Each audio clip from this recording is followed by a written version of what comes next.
નમસ્કાર વિદ્યાર્થી મિત્રો, સ્વાગત છે તમારું તમારી પોતાની યુટ્યુબ ચેનલ માય ટીચિંગ ક્લાસમાં। આજે આપણે ભણીશું ધોરણ 7 વિષય વિજ્ઞાન, એમાં પાઠ 11 પ્રાણીઓ અને વનસ્પતિઓમાં વહન। ચાલો વિદ્યાર્થી મિત્રો, સ્વાધ્યાય પોથી પૂરવાનું ચાલુ કરશો। સરસ અક્ષરે લખો એવી તમને બધાને શુભેચ્છા।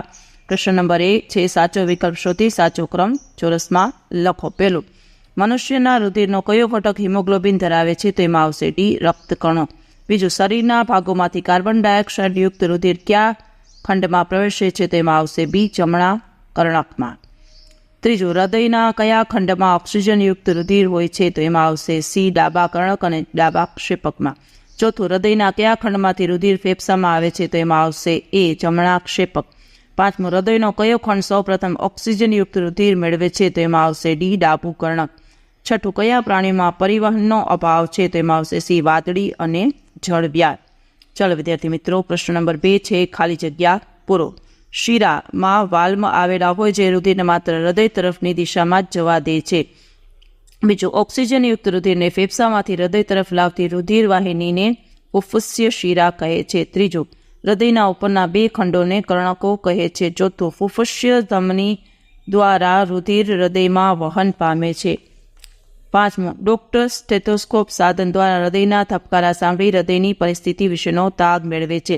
છઠ્ઠું, મનુષ્યના ઉત્સર્જનનો અગત્યનો અવયવ મૂત્રપિંડ છે। સાતમું, મૂત્રવાહિની મૂત્રપિંડ અને મૂત્રાશયને જોડતી નળી છે। આઠમું, હિમોગ્લોબિન એ રક્તકણ નામના રુધિરના કોષોમાં હાજર હોય છે। નવમું, ધમની અને શિરાઓ એ કોશિકાઓના જાળા સ્વરૂપે જોડાયેલ હોય છે। દસમું, હૃદયનું તાલબંધ સંકોચન અને વિકોચન હૃદયના ધબકારા કહેવાય।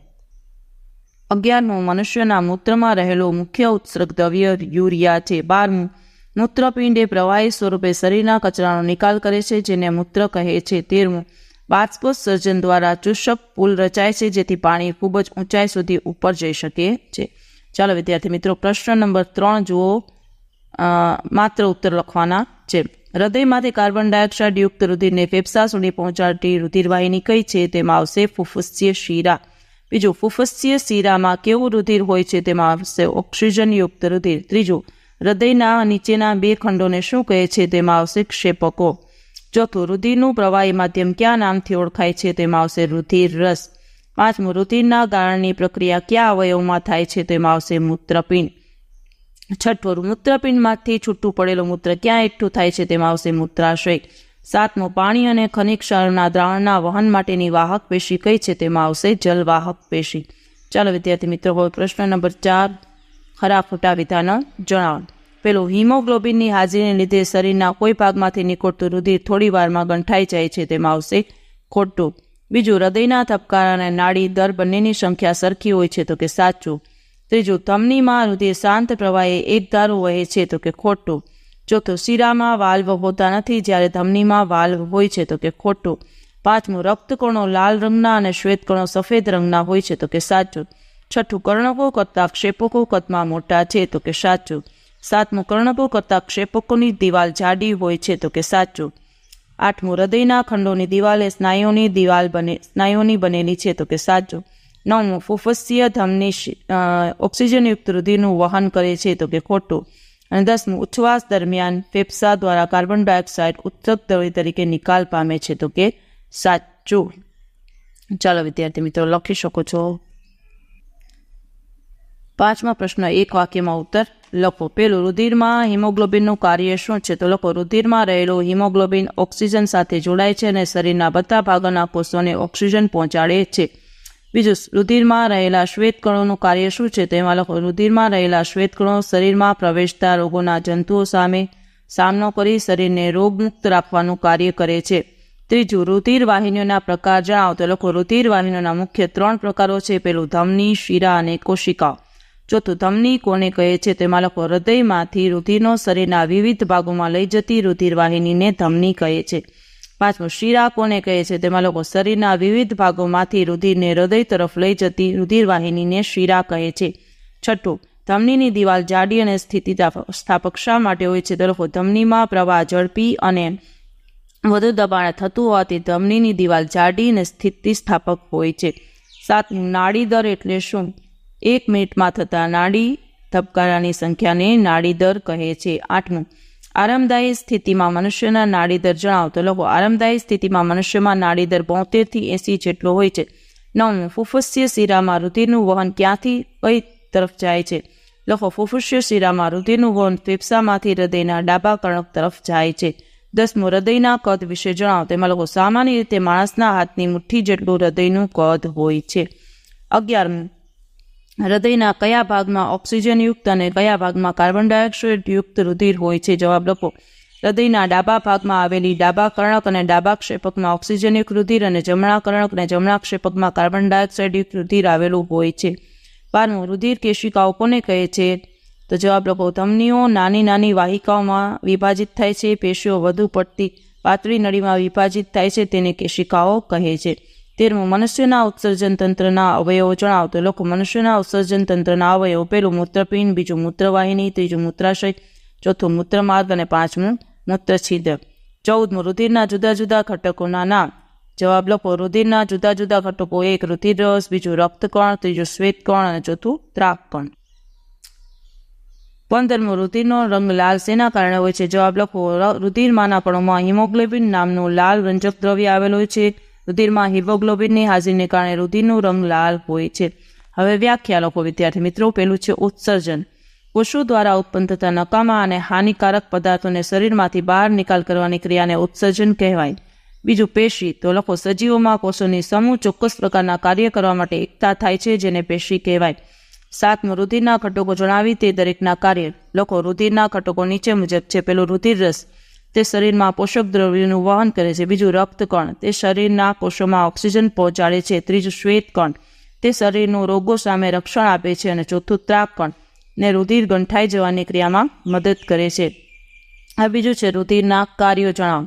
તો લખો તે શરીરમાં પોષક દ્રવ્યોનું વહન કરે છે. તે શ્વેતકણોની મદદથી રોગોના જંતુઓ સામે સામનો કરી શરીરને રોગ સામે રક્ષણ આપે છે. ઘા પડે ત્યારે રુધિર ગંઠાઈ જઈ વધુ રુધિર વહી જતું અટકાવે છે. તે શરીરનું તાપમાન જાળવી રાખે છે. ત્રીજું રુધિરવાહિનીના પ્રકાર જણાવી દરેક વિશે ટૂંકમાં લખો. જવાબ લખો રુધિરવાહિનીના પ્રકાર. પહેલું ધમની, તે ઓક્સિજનયુક્ત રુધિરને હૃદયમાંથી શરીરના વિવિધ ભાગો તરફ લઈ જાય છે. ધમનીની દિવાલ જાડી અને સ્થિતિસ્થાપક હોય છે. બીજું શિરા, તે કાર્બન ડાયોક્સાઇડ યુક્ત રુધિરને શરીરના વિવિધ ભાગોમાંથી હૃદય તરફ લઈ જાય છે. શિરાની દિવાલ પાતળી હોય છે. શિરાની અંદર 2 વાલ્વ આવેલા હોય છે. ત્રીજું કેશિકાઓ, ધમની નાની નાની વાહિકાઓમાં વિભાજિત થાય છે. વાહિકાઓ કોષો પાસે વધુ પાતળી બારીક નળીઓ છાળા સ્વરૂપે વિભાજિત થાય છે. આને કોશિકાઓ કહે છે. કોશિકાઓ ધમની અને શિરા વચ્ચે મળ્યા જાળા સ્વરૂપે વિસ્તરેલી રચના છે. હવે છે ચોથું વનસ્પતિ અને પ્રાણીમાં ઘટકોનું વહન શા માટે જરૂરી છે? સમજાવો. લખો સજીવોને પોતાનું અસ્તિત્વ ટકાવી રાખવા ખોરાક, પાણી અને ઓક્સિજનને શરીરના એક ભાગમાંથી બીજા ભાગમાં પહોંચાડવું જરૂરી બને છે. વનસ્પતિ અને પ્રાણીમાં ઉત્પન્ન થયેલા નકામા પદાર્થો શરીરના જે ભાગમાંથી નિકાલ કરી શકાય ત્યાં પહોંચાડવામાં આવે છે. આ બધું કરવા માટે કોષો, દ્રવ્યો, ઓક્સિજન ઉત્સેચકો, અંતઃસ્ત્રાવો, ઉત્સર્ગ પદાર્થોને કાર્યક્ષેત્ર પહોંચાડવા ઘટકોનું વહન જરૂરી છે. 5. પર્ણરંધ્ર એટલે શું? પર્ણરંધ્રના 2 કાર્યો લખો. વનસ્પતિના પર્ણોમાં નીચેની સપાટી પર નાના છિદ્રો આવેલા હોય છે, તેને પર્ણરંધ્રો કહે છે. કાર્યો. વનસ્પતિના પર્ણરંધ્રો દ્વારા વધારાના પાણીના બાષ્પોત્સર્જનની ક્રિયા દ્વારા બાષ્પ સ્વરૂપે નિકાલ થાય છે. વનસ્પતિની પ્રકાશ સંશ્લેષણની ક્રિયા અને શ્વાસ નળીની ક્રિયા દરમિયાન પર્ણરંધ્રોમાં વાત વિનિમય થાય છે. હવે છે છઠ્ઠું, શું વનસ્પતિમાં બાષ્પોત્સર્જનનો કોઈ મહત્વનો ફાળો છે? સમજાવો. તો લખો વનસ્પતિમાં બાષ્પોત્સર્જનની ક્રિયા વડે વધારાનું પાણી બહાર નિકાલ પામે છે. આથી વનસ્પતિ તથા આજુબાજુ ઠંડક પ્રાપ્ત થાય છે. વનસ્પતિ દ્વારા પાણી બાષ્પ સ્વરૂપે ઊંચે જાય છે ત્યારે શુષ્ક પુલ રચાય છે, જેથી મૂળથી ખૂબ ઊંચાઈએ આવેલા પર્ણો સુધી પાણી પહોંચાડી શકાય છે, જે પ્રકાશ સંશ્લેષણની ક્રિયામાં પર્ણોમાં ઉપયોગી બને છે. મૂળથી પર્ણો સુધી રચાયેલ પાણીનું સળંગ સ્થાન જમીનમાંથી પાણી અને ખનિજ ક્ષારો દ્રાવણ સ્વરૂપે વનસ્પતિના ભાગોમાં પહોંચાડવા માટેનું શોષક બળ પૂરું પાડે છે. આમ વનસ્પતિમાં બાષ્પોત્સર્જનનો મહત્વનો ફાળો છે. 7. શા માટે ઉત્સર્ગ દ્રવ્યોનો નિકાલ થવો જરૂરી છે? જવાબ લખો. શરીરના કોષોમાં ઉત્પન્ન થયેલ ઝેરી પદાર્થોને ઉત્સર્ગ દ્રવ્યો કહે છે. ઉત્સર્ગ દ્રવ્યો ઝેરી અને શરીરને નુકસાનકારક હોવાથી તેમને શરીરમાંથી દૂર કરવા પડે છે. આથી ઉત્સર્ગ દ્રવ્યોને સમયાંતરે શરીરમાંથી નિકાલ થવો જરૂરી છે. પછીનો પ્રશ્ન, મનુષ્યના ઉત્સર્જન તંત્રની નામ નિર્દેશનવાળી આકૃતિ. જો વિદ્યાર્થી મિત્રો તમે જોઈ શકો છો આકૃતિ નામ નિર્દેશનવાળી છે. ચાલો પછીનો પ્રશ્ન જોઈએ. વૈજ્ઞાનિક કારણ આપો. જો શરીરના કોઈ પણ ભાગ પર ઘા પડતા તેમાંથી વહેતું રુધિર થોડી વારમાં બંધ થઈ જાય. જવાબ લખો. શરીરના કોઈ પણ ભાગ પર ઘા પડતા તેમાંથી વહેતું રુધિર થોડી વારમાં બંધ થઈ જાય છે, કારણ કે રુધિર હવાના સંપર્કમાં આવતા ગંઠાઈ જવાની કુદરતી પ્રક્રિયા શરૂ કરે છે. આ પ્રક્રિયા થવા માટે રુધિરમાંનું ખાસ પ્રોટીન અને રુધિર કણિકાઓ અગત્યનો ભાગ ભજવે છે. આથી ઘા પર તાતણાનો સ્તર જામે છે. આવી રીતે રુધિર થોડી વારમાં બંધ થઈ જાય છે. બીજું, રુધિરમાંના શ્વેતકણો આપણા શરીરમાંના સૂક્ષ્મ સૈનિકો છે. જવાબ લખો. રુધિરમાંના શ્વેતકણો આપણા શરીરમાંના સૂક્ષ્મ સૈનિકો છે, કારણ કે શરીરમાં દાખલ થયેલા રોગોના જંતુઓનો નાશ કરી શરીરમાં રોગ થતો અટકાવે છે. આમ શ્વેતકણો રોગોના જંતુઓ સામે લડવાનું સૈનિક જેવું કાર્ય કરે છે. કાર્ય કરતા હોવાથી તેને સૂક્ષ્મ સૈનિકો કહે છે.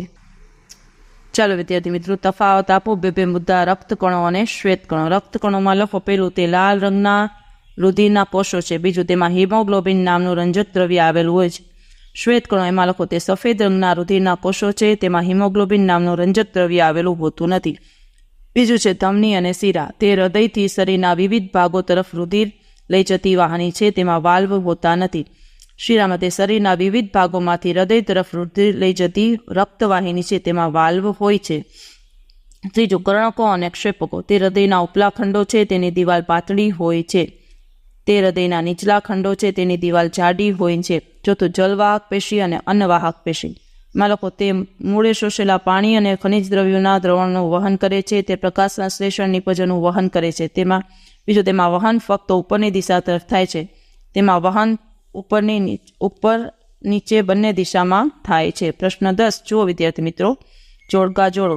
પર્ણરંધ્ર તો એમાં આવશે બી, બાષ્પોત્સર્જન. જલવાહક પેશી તો એમાં આવશે ડી, પાણીનું વહન. ત્રીજું, મૂળરમ તો એમાં આવશે એ, પાણીનું શોષણ. અને અન્નવાહક પેશી તો એમાં આવશે સી, ખોરાકનું વહન. ચાલો વિદ્યાર્થી મિત્રો, આજના વિડીયો લેક્ચરમાં આટલું જ. જો તમને આ વિડીયો ગમ્યો હોય તો લાઇક કરશો, શેર કરશો અને મારી ચેનલને સબસ્ક્રાઈબ પણ કરશો. આવજો.